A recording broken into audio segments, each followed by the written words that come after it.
also 1 plus 3 to the minus 2, which is not equal to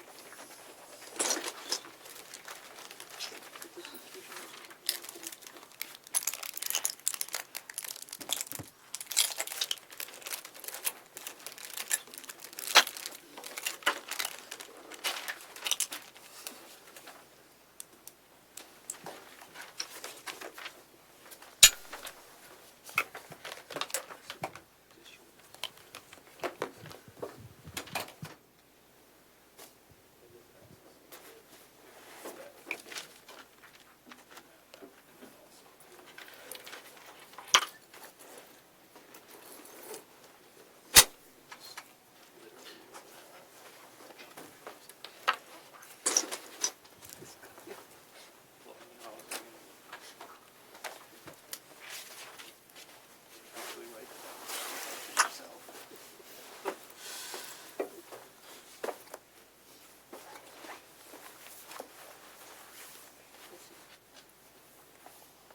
Versus the original spectrum.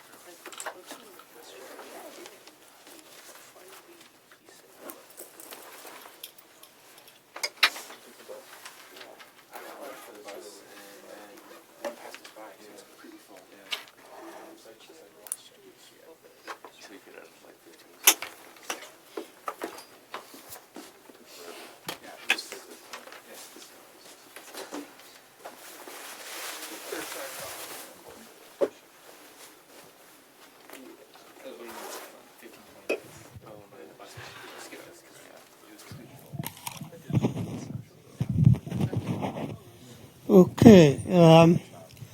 Good morning. I guess we can continue with where we stopped, but are there any questions before I start? Go ahead. So when your interpolation is upsampling and then filtering, Yes. how important is the filter, is a perfect filter? Yeah, well, that's the question was how important is the filter? I mean, first of all, the so-called ideal filter, let's spend a little time on that. So, let's see, this is this lecture number 25, or where were we last time?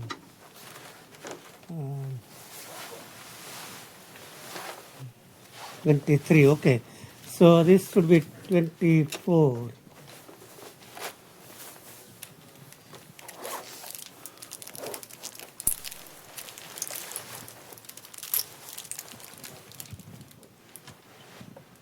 Okay. So if we are going to interpolate, so we have a signal and we first in the discrete, in the sample signal, this is the sample signal, and then in order to interpolate, we first expand, and that means place, let's say, interpolation by factor 3. So we place 2 zeros. And then what the ideal filter is trying to do is trying to take all these values and then trying to ideally interpolate back to what they should be. Now, obviously, the ideal interpolation filter is not implementable. It's not causal. So how can we approximate? I mean, there are many, many ways of approximating interpolation filters. And of course, A very simple way would be to study the FIR filters that we have studied in the class. But I just want to, because you asked, I just want to tell you few simple interpolations. So what would be, let's say that we have interpolated, we have expanded, so we have these zeros. So let's say that we have these zero filter A, B, C, these values and something else here available to us. And I want to compute some kind of a weighted sum of these things. That's all we are trying to compute. So we are trying to compute some kind of a finite weighted sum. So Wi x, well, I guess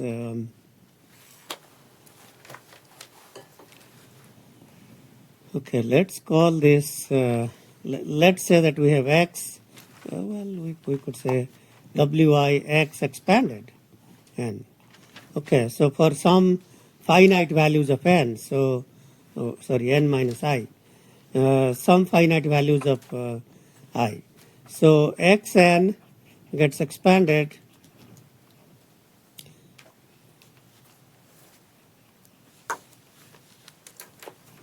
and then the interpolation filter,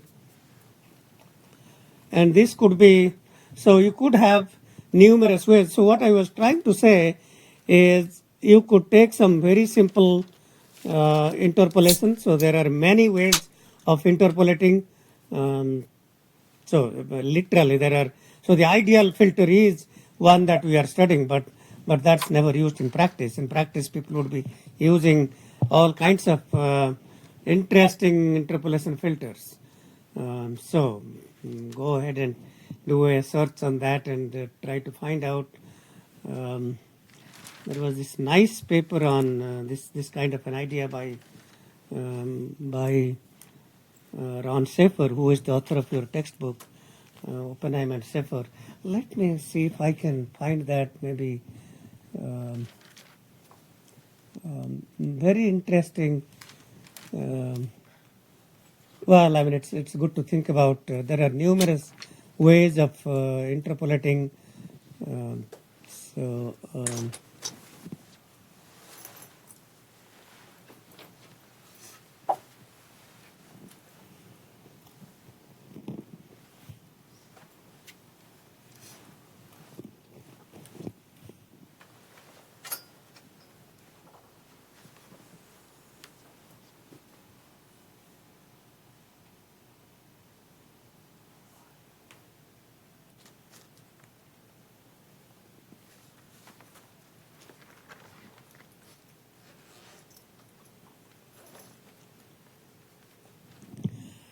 Well, Ron has been busy improving teaching DSP. So if you read some of his papers, you will see he's talking about teaching DSP. But the one that I thought I would bring to your attention is something that this particular filter, what is a Sabitzky-Golay filter.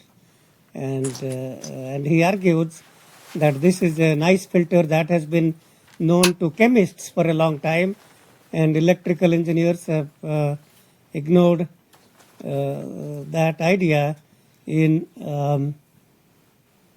our courses. So you might, some of you might read Ron Schaefer's paper from IEEE Signal Processing Magazine. Okay, I'm not going to talk more apart from saying that there are numerous ways of interpolating, including the Sabitzky-Golay filter, and there are too many more. So, okay, any other questions? Okay, so let me see where we stopped last time, and I think we were almost completing, and I don't want to take much time talking about those, but let's, this is, what is this?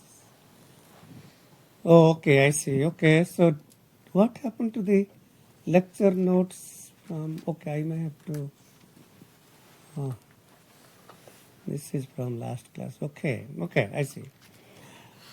All right, so we were almost completing this idea that I was talking about, and so this and there is whole theory of subband coding and DFT filter bank, which basically says that we can take the polyphase decomposition, and in case of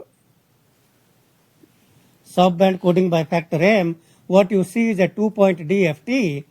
This butterfly here is not a coincidence. This is really a 2-point DFT. And in a general case, we can prove that you take these polyphase M polyphase components, and then what follows is the inverse DFT matrix. And we could certainly spend time on that. I mean, here, no, that's we could. I mean, we could spend a time on a lot of things. The nice thing is I have this extra time to touch upon some ideas and not really go into any of these ideas in detail. So just to introduce a number of ideas. So that would be called a DFT filter bank, and that's we will try to get to. But let me quickly review what led to wavelets from subband coding. So subband coding assumes the bandwidth is exactly same for each band. So for example, if I have an audio signal that's 0 to 44 kilohertz, and I take 8 bands, so you have 8 bands. So 1, 2, 3, 4, 5, 6, 7, 8. And so each of these bands, so this is 0 to 5.5, 11, and so on. So 22, 33. So we have exactly 8 bands, and that's what is subband coding. Or the block diagram that we have talked about, the multirate systems, and this is what people used to do. So you divide the total band into multiple bands, and then we have the freedom of doing whatever we want. Maybe we don't want some of the bands. We want to keep some of the bands. Maybe we want to allocate different number of bits. So we want to maintain higher precision here. So I might assign 16 bits to the audio signal in the low band, low frequency band, maybe 12 bits here, 8 bits here, maybe a couple of bits here, maybe throw these bands out. So the idea of wavelet is, instead of having the bandwidth divided into equal bands, so it goes through the idea of recursive doubling, some kind of doubling idea. So the idea is, well, if I use a decomposition to 2 bands, so we have a signal xn, and let's say that we divide that to 2 bands, low band, low frequency, and high frequency. And then we leave the high frequency alone, and then we divide the low frequency to 2 more bands, and then we divide the low frequency to 2 more bands, and I can continue to do that.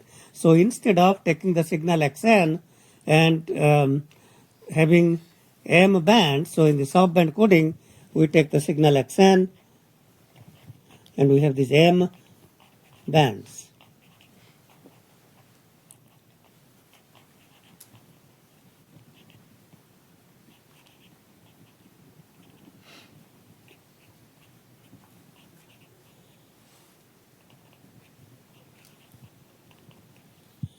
Okay, so that's subband coding. So in wavelet, we take the signal xn. So the first thing we do is decompose that to a low frequency filter and a high frequency filter. So let's call this H is high pass, and G is low pass.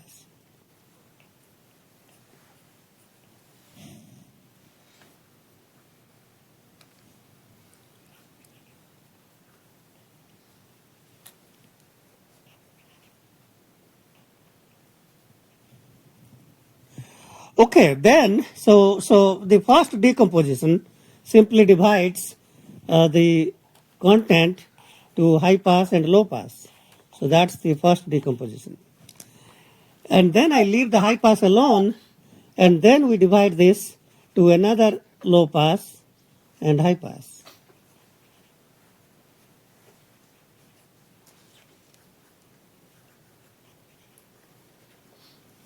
So what does that do? Well, so this is now, so this was 0 to, let's call that some frequency f, okay, f, maybe f max. Okay, so then this is containing all frequencies 0 to f max by 2, f max by 2 to fm, that's the high pass, and this contains 0 to half the maximum frequency.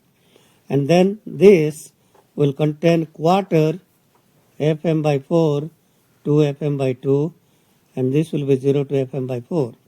And then you do the same thing, you keep repeating that process. That's what wavelet is.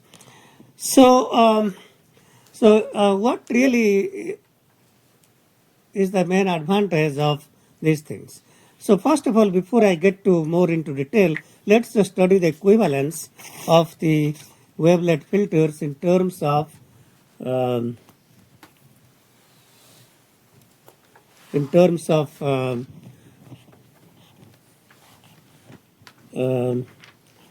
equivalent, using the noble identities, we can study what the equivalent filter should be. So this was high pass filter H, G is low pass filter.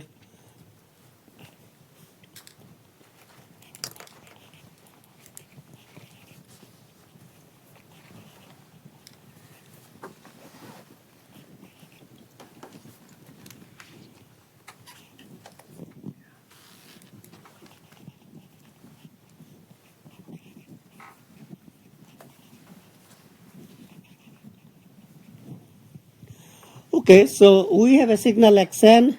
Let's say that I start with certain number of samples, 10,000 samples. So if I start with 10,000 samples, we do filtering and then downsampling. So at that point, I have 5,000 samples. And then same here, low pass filter, downsample, that's 5,000 samples. And then filter and downsample, that's 2,500 samples. And then 2,500 samples. So the total number of samples is still 10,000 as you would expect. But what I want to, so let's say this is h of z, z. So this can be written as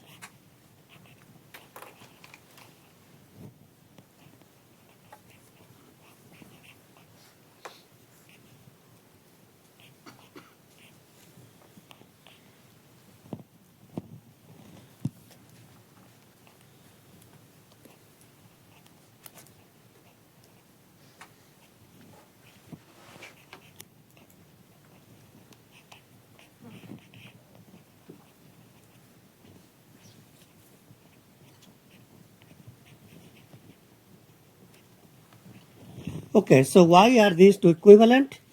Well, if we use the noble identity and move this here,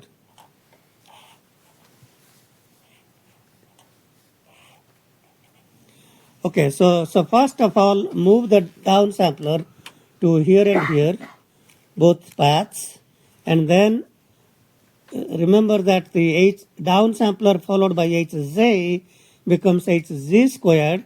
That gets multiplied by zz, and the downsampled by 2 combined to get downsampled by 4. Same here. This downsampler comes here. Then zz squared goes to the left. This comes here.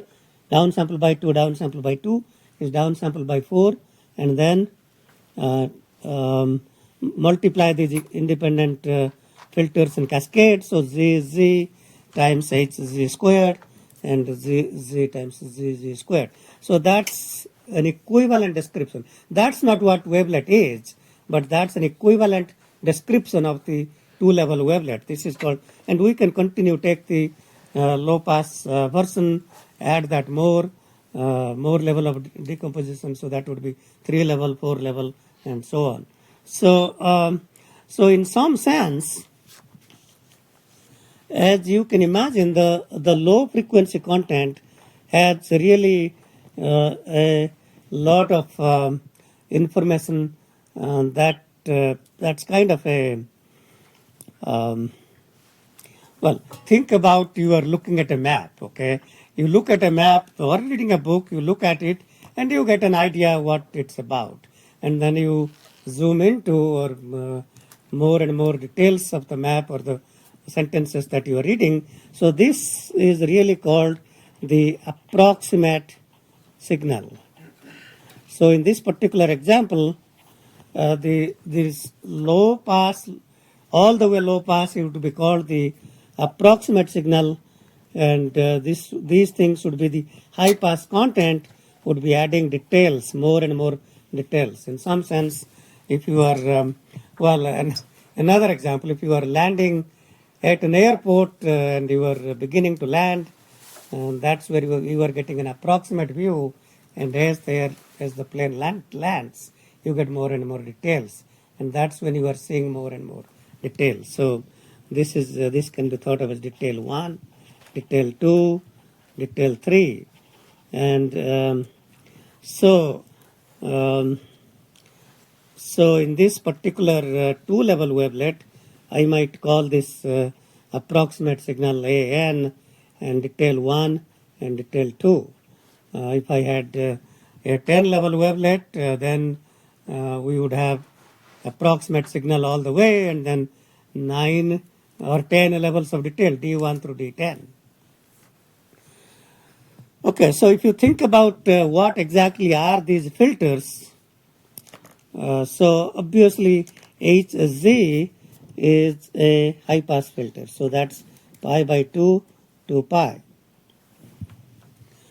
Okay, so now what is HZ squared? So you take this and you compress by factor of 2.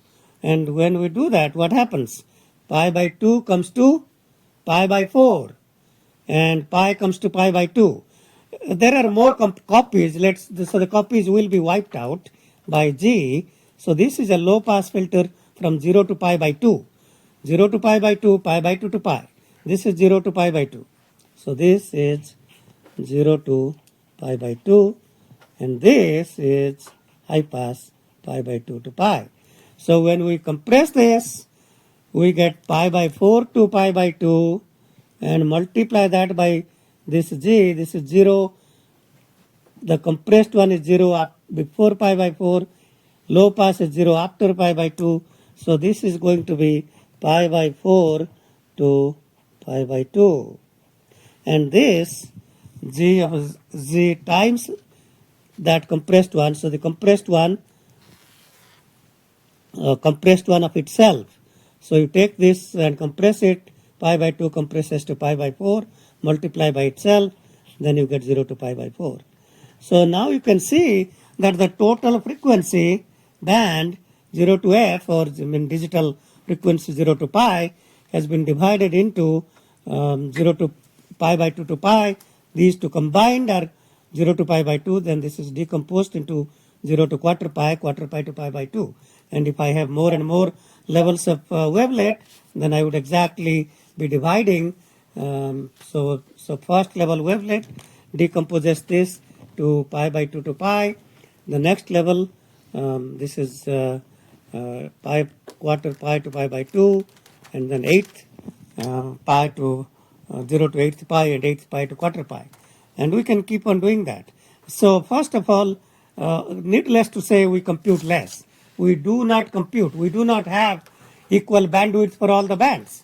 So we do not compute M filters. Instead, we are computing M plus 1 filters in a wavelet. Excuse me, I'm not saying that right. Log M plus 1. So in a 8-level wavelet decomposition, we would have 8 filters, 8 band pass filters here instead of 8 bands. So you divide a half, quarter, eighth. So this would be log 8 to base 2. So three levels of wavelet filter. So this is 1 level, 2 levels, and then there would be another level. So if I take a 3-level wavelet,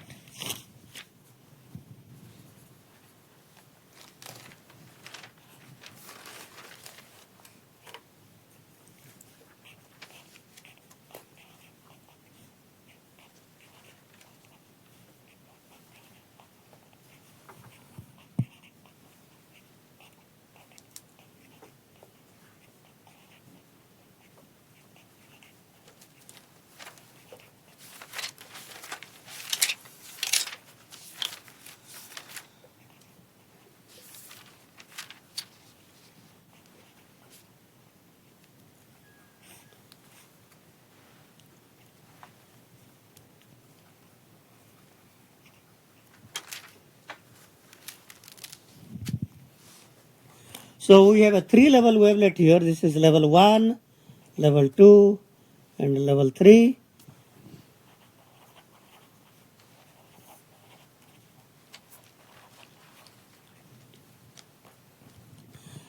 Okay, so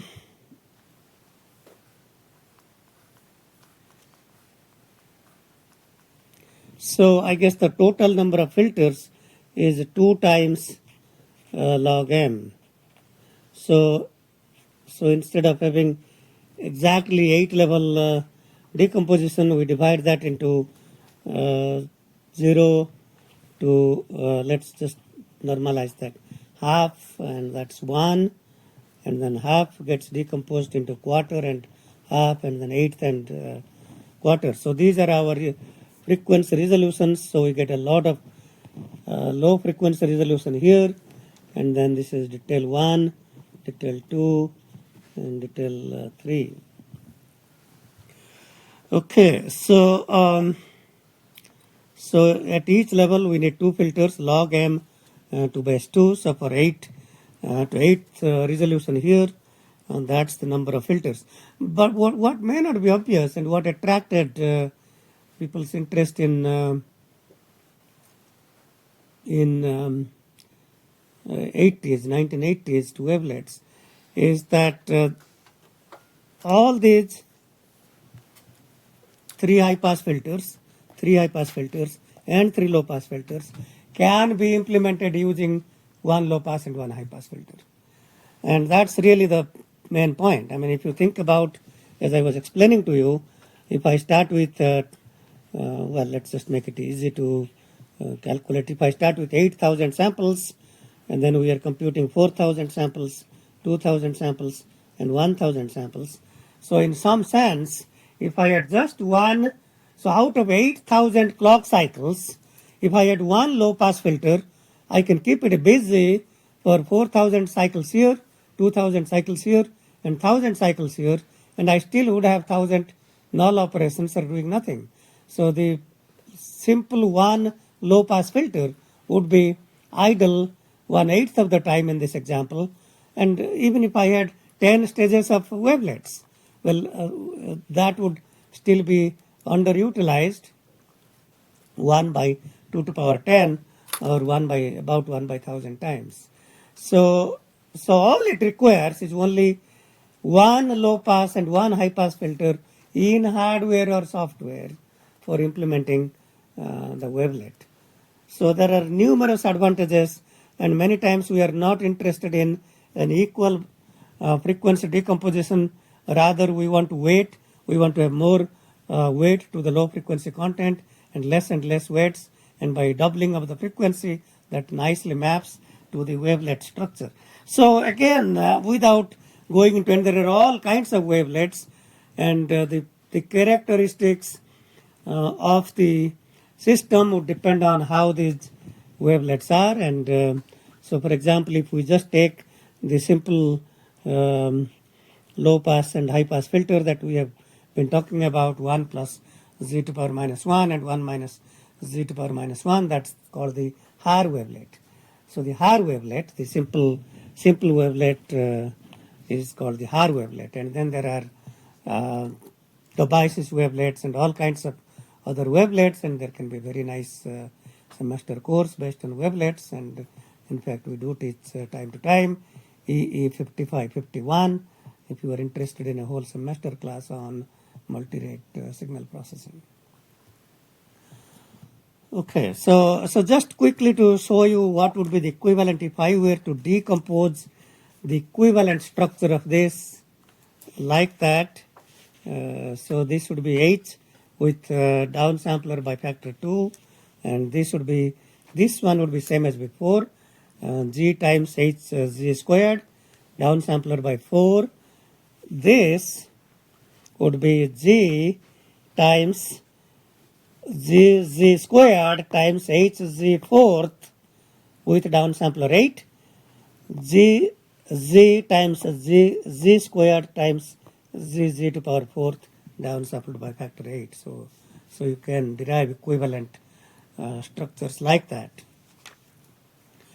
Okay, again, I think this is kind of a brief review, but nevertheless, I think this is a good review.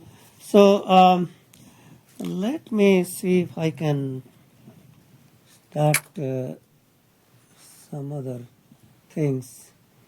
So let's talk about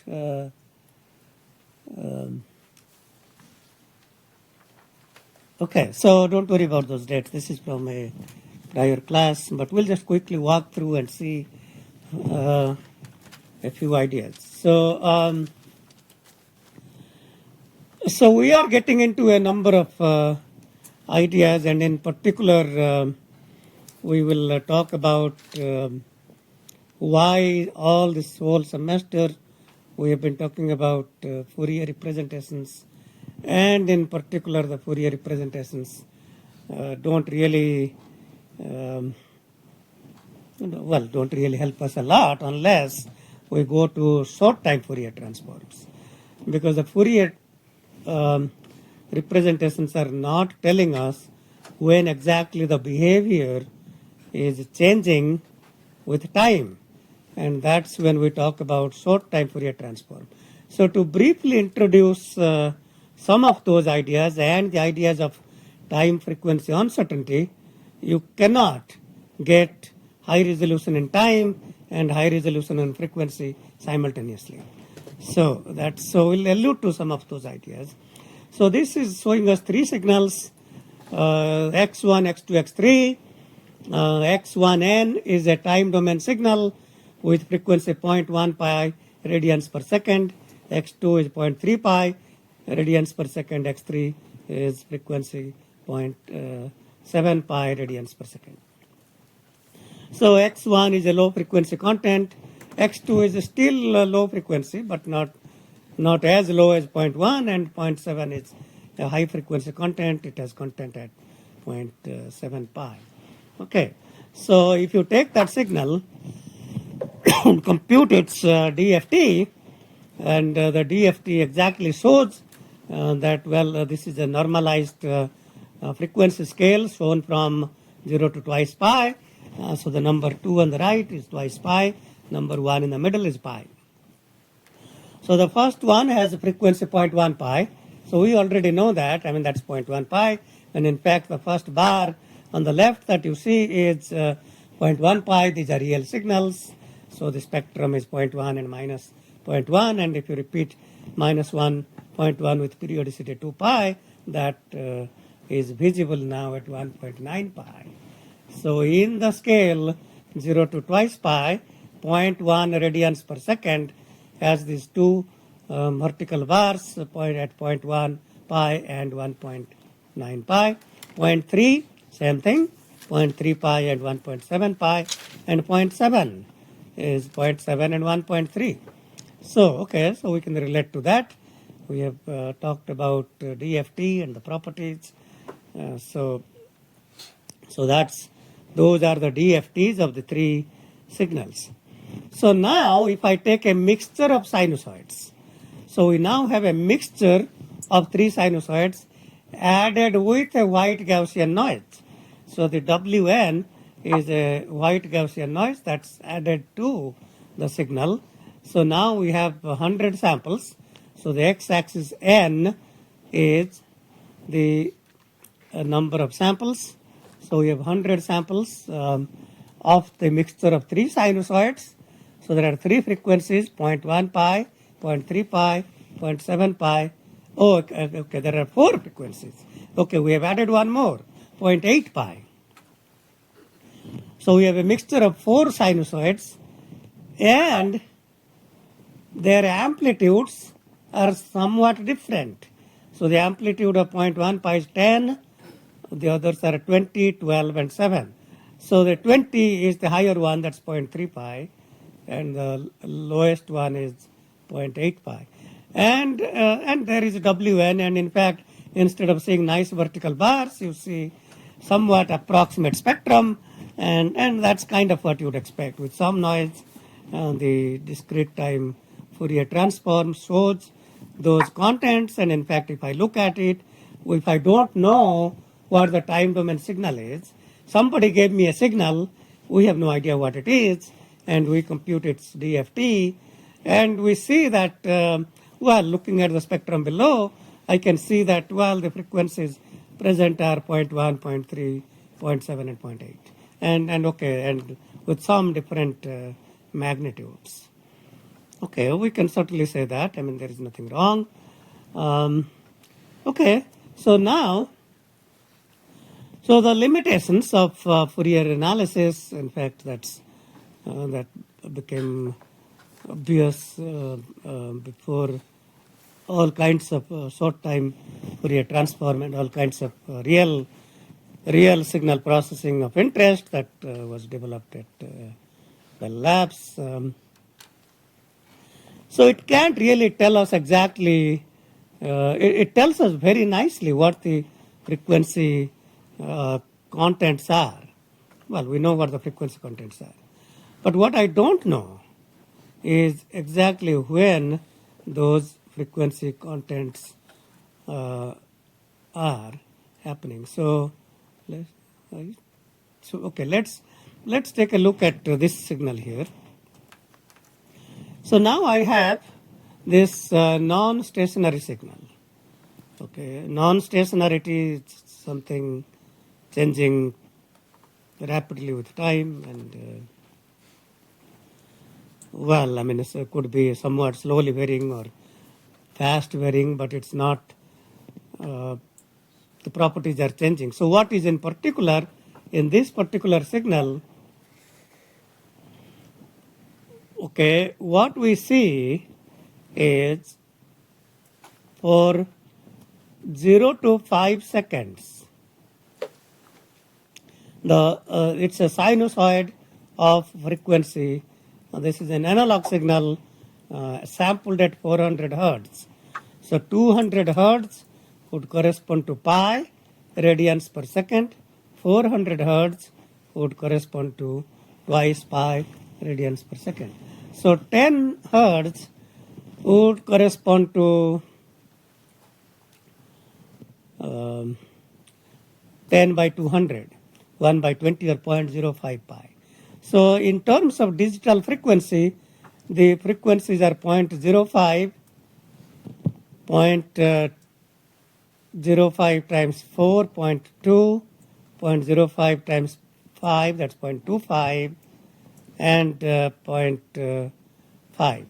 So in a discrete frequency, those would be the frequencies, 0.05, 0.2, 0.25, and pi by 2. So the last two are easy, pi by 4 and pi by 2. The second one is pi by 5, 0.2 pi. And the first one is pi by 20.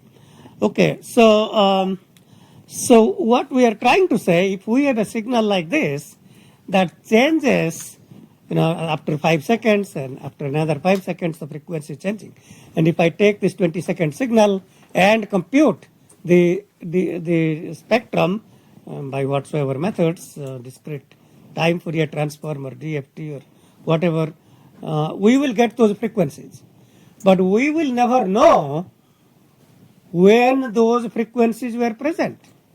So a simple DFT or DTFT will tell us, it will identify, it will tell us the frequencies content in a 20-second signal are pi by 20 and pi by 5 and pi by 4 and pi by 2. But it won't tell us that pi by 20 was present up to 5 seconds. 5 by 5 was present up to 5 to 10 seconds. Well, it can't tell us. I mean, because our total signal that we are taking is 0 to 20 seconds. So 0 to 20 second, analyzing that would tell us what frequency contents are present, but it won't tell us when they were present, when the frequencies changed. It cannot tell us. And that's kind of what the limitation of Fourier transform is. So Fourier transform, well, let me say that Fourier transforms forms the basis for all advanced techniques. I mean, it still is the foundation of whatever else we are doing. But, so the idea of short time Fourier transform is if I, instead of computing 20 seconds, if I take second by second and then compute the Fourier transform of each second, then I would get more information about the frequency content within that second. And that's essentially what short time Fourier transform is. Instead of taking the 20-second signal, divide that into 20 windows and compute the spectrum of each window. Short time Fourier transform.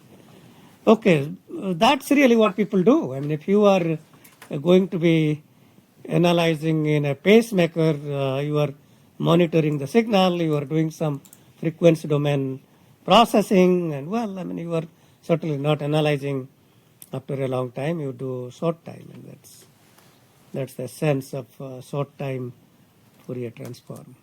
There is more to that, but we'll, so let's see. So this is, we call that non-stationary signal because the frequency is changing rather rapidly. And if we do the Fourier transform of this 0 to 2 pi, in fact, what we do see, let me take a look at here. So what we do see are these spectra, 0.05 pi, 0.2 pi, 0.25 pi, and 0.5 pi. So we do see nicely those spectra and the reflections from to the left of 2 pi.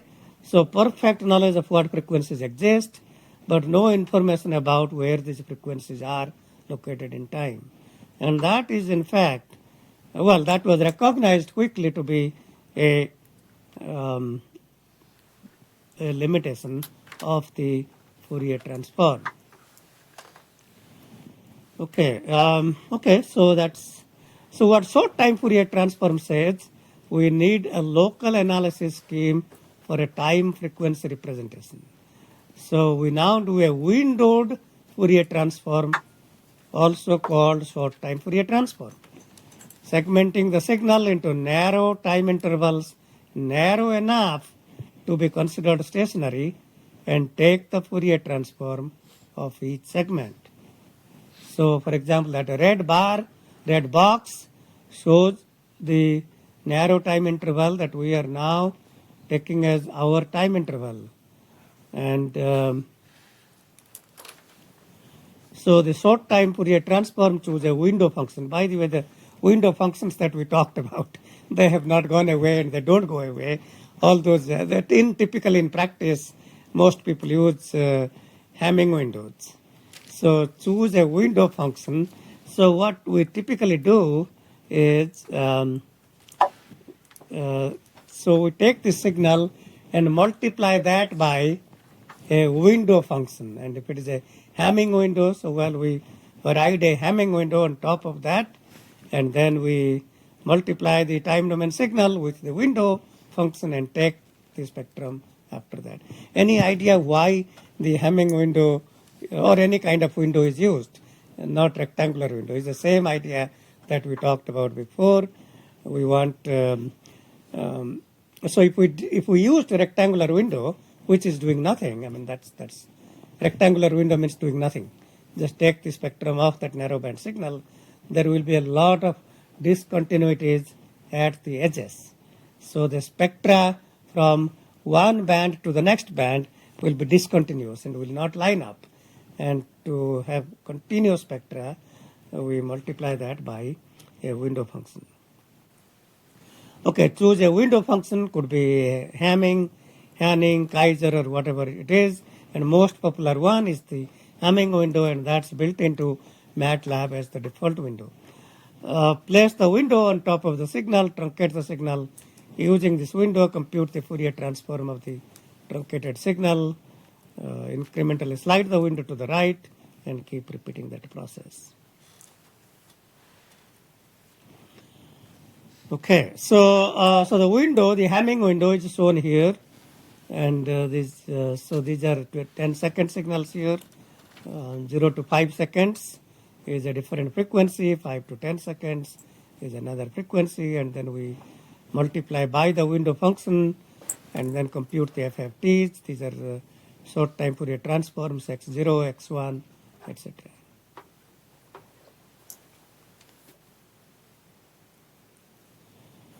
So each DFT provides the spectral information of a separate time slice of the signal, providing simultaneous time and frequency representations.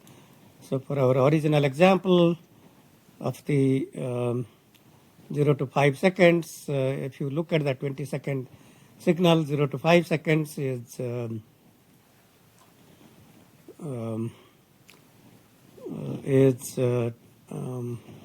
pi by 10,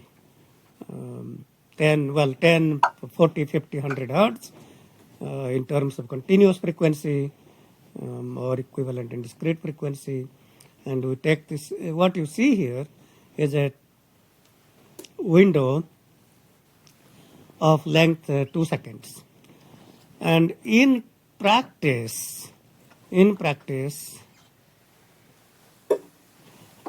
we don't really take discontinuous windows. We take windows with some overlap. So let me just show you what people do in practice, and then we'll get back to that slide. So in practice, so we have this first window 0 to 2 seconds. The next window would be, if I take it with 50% overlap, would be 1 to 3. And the next one will be another 50% overlap, will be 2 to 4.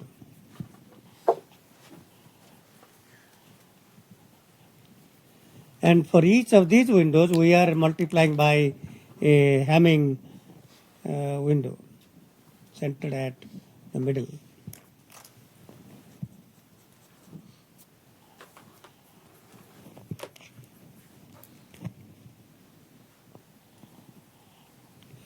Okay, so why do we take this 50% overlap? Once again, for continuity, we take the overlap. Otherwise, there will be a lot of discontinuity. How many of you have done some windowed signal processing with 50% overlap? A couple of you. Okay, why were you doing this kind? Because that was built into MATLAB, or? No, actually I wrote it myself. It was with What were you trying to analyze? frequency analysis of an active magnetic bearing system. So this rotor was rotating around a center of mass and trying to understand what frequencies were causing it to stall. Good. Well, that's kind of standard signal processing. If you do any kind of real signal processing, that's more like what you will be doing. Okay, so now that we have identified, we take these windows, and then you basically keep moving that window to the right, and then that's showing you how we compute window by window with overlap these spectra. So the so-called spectrogram is the short time Fourier transform plotted on a time frequency plane. So typically you would see that in MATLAB in a three-dimensional plane. So the spectrogram here shows for 10 seconds we are seeing here this x0 in the previous slide. We looked at x0 through x9 for 10 seconds. And then if you imagine plotting in a third dimension, typically we are showing that in this manner, but in a 3D plot, you think of that as a think of the frequency as the y-axis and the value of the spectrum as the z-axis. So x-axis is the time, y-axis is the frequency, and the value of the spectrum is the z-axis, the third dimension. So in a three-dimensional plot, if you look at the time frequencies, short time Fourier transform, that would typically look something like this plot here. So there is x-axis, the time in seconds, y-axis is the frequency, and the z-axis is the magnitude of the spectrum. And in this case, we are seeing in this particular signal, we are seeing here 4 peaks. So what I see here in this particular signal, I see that in 5 to 10 seconds, the frequency content was more like 60 hertz. Okay, something like 60, maybe 65, something like that. And in the time period 10 to 15 seconds, that seems like close to 100 hertz, maybe something like 80 hertz. The next one, okay, by the way, the 3D plot is telling you the content, the amplitude between 10 to 15 seconds was little more than the amplitude between 5 to 10. The amplitude in 15 to 20 was even little more, and after 20 was probably 125, 150 hertz, and the amplitude was probably twice of that between 5 to 10 hertz. So that's kind of a spectrogram, and that's if you use spectrogram in MATLAB, that's the kind of plot that you would find. And the heat map here shows the contents.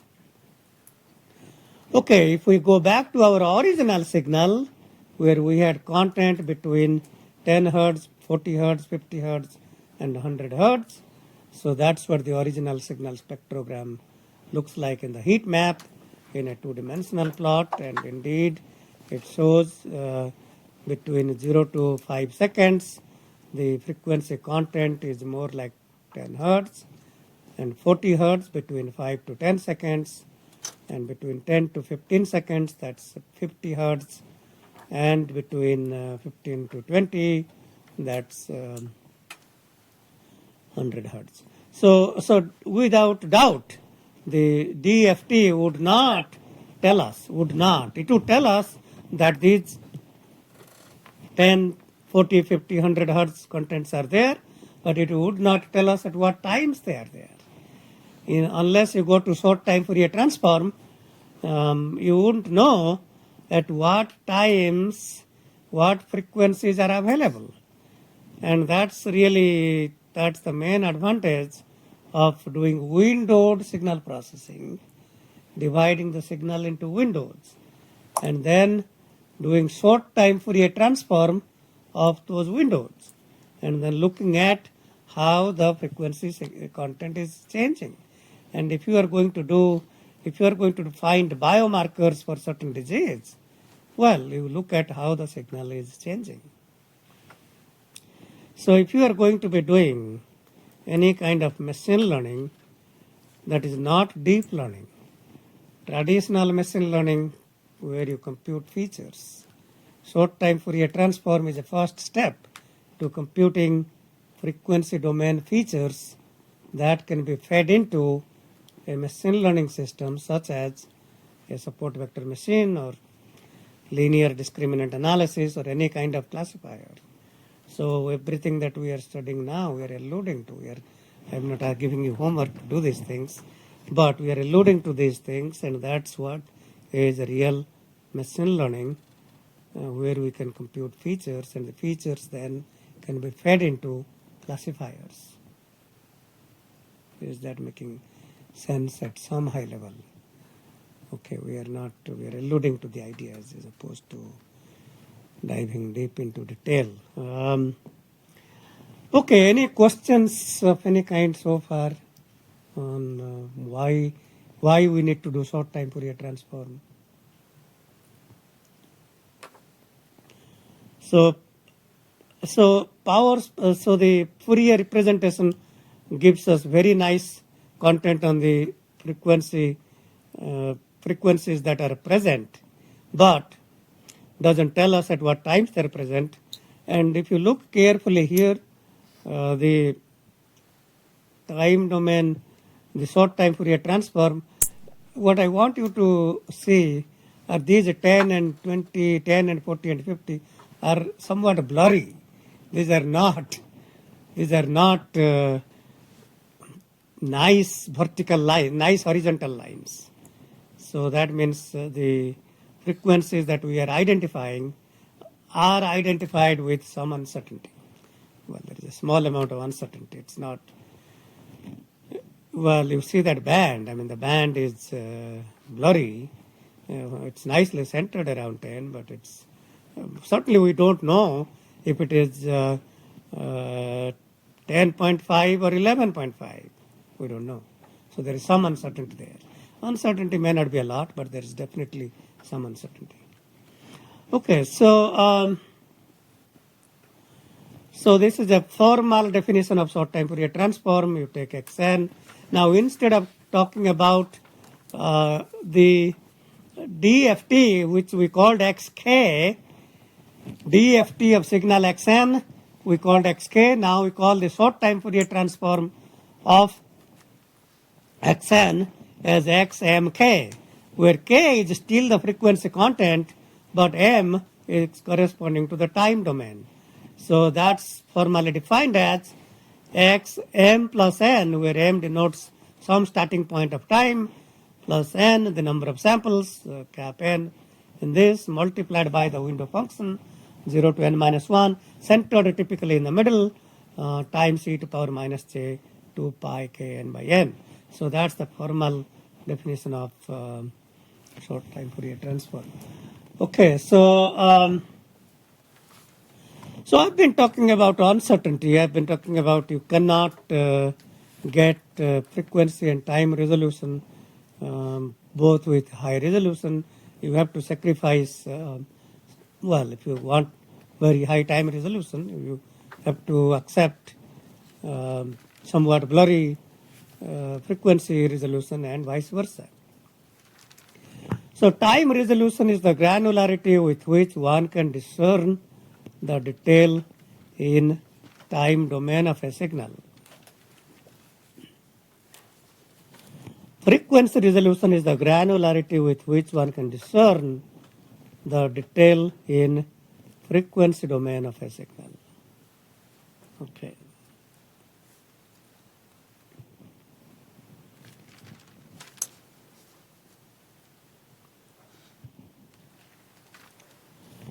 So in this example, we have a signal xt, continuous time signal, xt, that is an 8 Hertz signal. So xt is sine 2 pi ft, f is 8 Hertz, 8 cycles per second, or equivalently 16 radians per second. Okay, we obtain two signals from xt, one sampled at 40 Hertz and another sampled at 80 Hertz. Okay, so x1n is xt replaced by t replaced by n times 1 by 40. That's the time period 1 by 40. For the next one, so 8 by 40 is 1 by 5 sine 2 pi n by 5. X2n, which is derived from xt by sampling at 80 Hertz, that's 8 by 80 or 2 pi by 10, 2 pi n by 10. Okay, so the first signal x1, if I take a 1 second signal, the first signal x1n would have 40 samples, And if I take a 1 second signal, x2n would have 80 samples.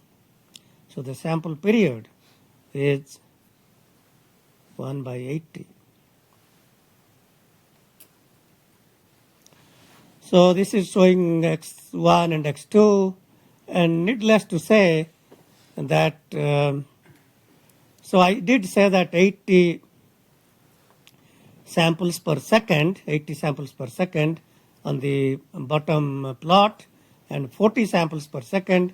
And if you take this one period of the sinusoid, remember the period of the sinusoid is twice pi, and the number of samples that you get here would be twice pi by 5, and twice pi by 10, and that would be 5 samples in one period of the sinusoid, one cycle of the sinusoid, 10 samples in one period of the sinusoid. So in 1 second still, so one sinusoid will have 5 samples, and in 1 second we would have 8 sinusoids. Why 8 sinusoids? Because the frequency is 8 hertz. So 8 cycles per second, we get 8 sinusoids. 8 times 5, 40 samples per second. 8 times 10, 80 samples per second. Okay, so these are the plots of the sampled signals, x1n in 1 second and x2n in 1 second.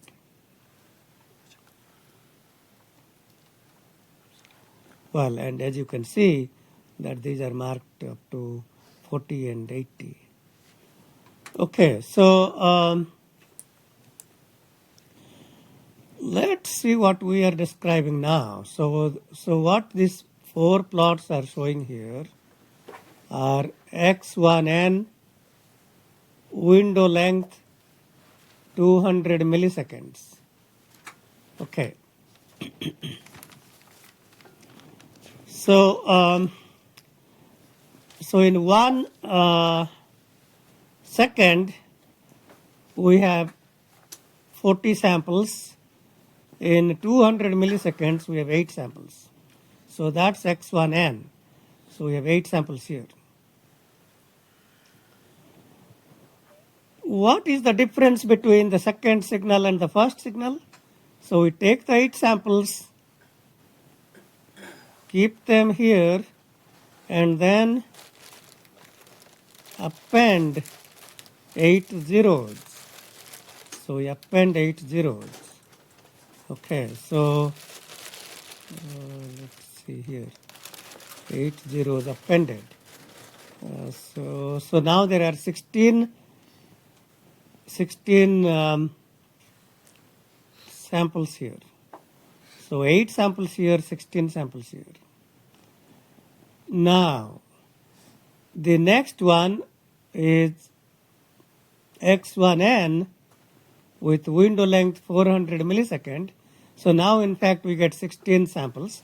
So what is the relation between x1n in the third plot and the first plot? So the first plot repeats for the first 8 seconds in the third plot, followed by the real signal for the next half, 8 to 10. On the other hand, the main difference between second signal and third signal, second signal does not have any new information. We have just appended zeros. Now, what do you think appending these zeros does? Do you think it improves the time resolution or the frequency resolution? Well, appending zeros will improve the frequency resolution compared to the first signal. Because the first signal spectrum would be sampled at 8 points for the DFT of x1, would be sampled at 16 points for the DFT of the second signal. A lot of things going on. I mean, there are quite a few things going on. And x2n is window length 200 milliseconds. So, okay, so we should think about what really, so remember the x2n was sampled at 80 samples per second. So 200 millisecond, we have 16 samples. Okay, so we have 16 samples. Now, do you think the 16 samples in X2N in the bottom plot, what's the fundamental difference between the 16 samples in the bottom plot and the 16 samples in the first plot, in the third plot?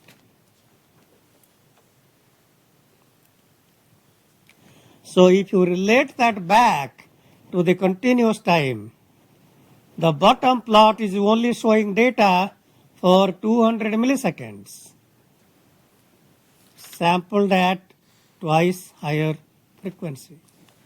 The third plot is showing a longer data sample, twice longer, sampled at half the rate. So, if you want to be confused, well, I mean, this is, I think we have tried to create 4 signals that are very different, but certainly are not same. So, so it may appear to be, well, it may appear that they are same, but they are not. So, any thoughts about how we are showing 4 different signals? We have derived 3 signals from X1 and 1 from X2. The first 2 and the last one are of length 200 milliseconds. The third one is of a higher length, 400 milliseconds. Okay, so let's continue to next slide and see what we see here. So these are the DFTs of those time domain signals. So the 8-point DFT of the first signal, 16-point DFTs of the last 3 signals. And if we try to see what we are seeing here, so, okay, what does our common sense say? The common sense says the relationship between the second DFT and the first DFT is that we should be getting twice the frequency resolution because we've appended 8 zeros. So, in fact, that 1 at point 1 is now at point 2. So, the 8 point in the top plot, point 1 in the top plot maps to second DFT coefficient in the second plot. Point 2 maps to fourth coefficient.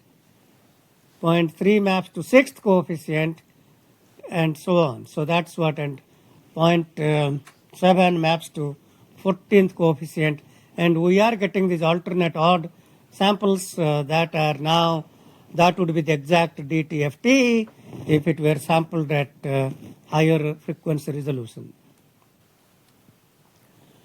So is that clear how the first 2 spectra are related?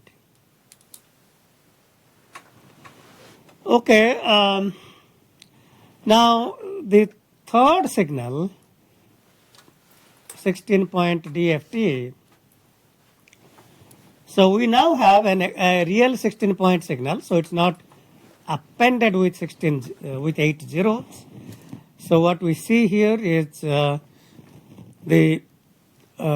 DFT of the 16-point signal. So these were sampled at 40 hertz for 400 milliseconds. So we got a 16-point signal and we computed 16-point DFT. And okay, and this one here is 200 milliseconds. So we have 16 samples sampled at 80 hertz. So we have 16 samples and compute the 16-point DFT. Okay, so all right. So let's try to see what would be let's try to see what would be the so-called frequency resolution in these spectra. What would be the frequency resolution? So in the first signal, in the sampled signal was sampled at 40 hertz. 40 hertz corresponds to pi. 40 hertz corresponds to pi. So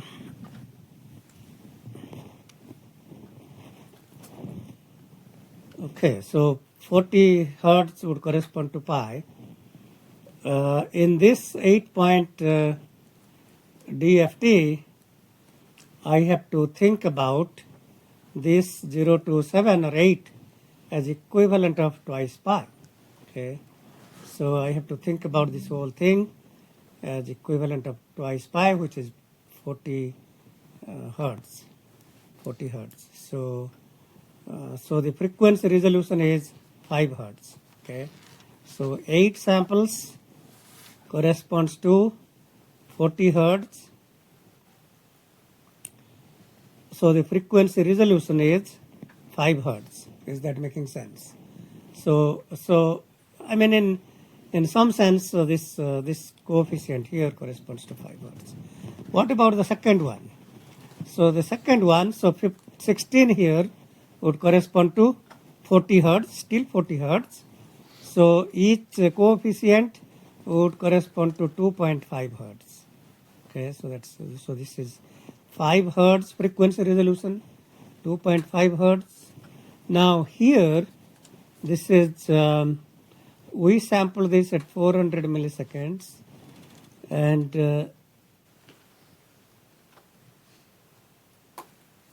actually I probably okay. So this 16 point again is okay. So 16 would correspond to 40, each corresponds to 2.5. Now there is a big difference between, it is true that each corresponds to 2.5 hertz, but this one here is really an interpolated version of a 5 hertz signal. And this is really a true 2.5 hertz content. So there is a big difference between interpolated content and a true 5 hertz content. Okay, so sorry, true 2.5 hertz content. And this one was 16 would correspond to 80 hertz because that was sampling frequency, which is 5 hertz. So what I want to point out of all these signals, the frequency resolution is a 2.5 hertz in second and third spectra, but third spectra resolution is more than second spectra because this is second spectrum, because this is an interpolated component that's not really true representation of what 2.5 hertz spectrum is, whereas the third has the best frequency resolution. So the third spectrum here, in terms of the frequency resolution, the third has the best frequency resolution here. What I also want to point out is what happens to the what happens to the time resolution. So in terms of time resolution, okay, so what is the actual time in terms of continuous time? This is sampled at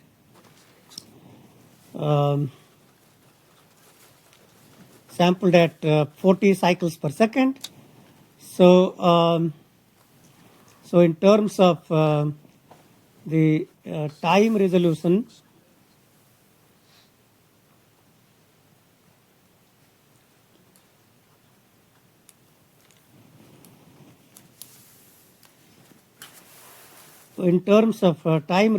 here,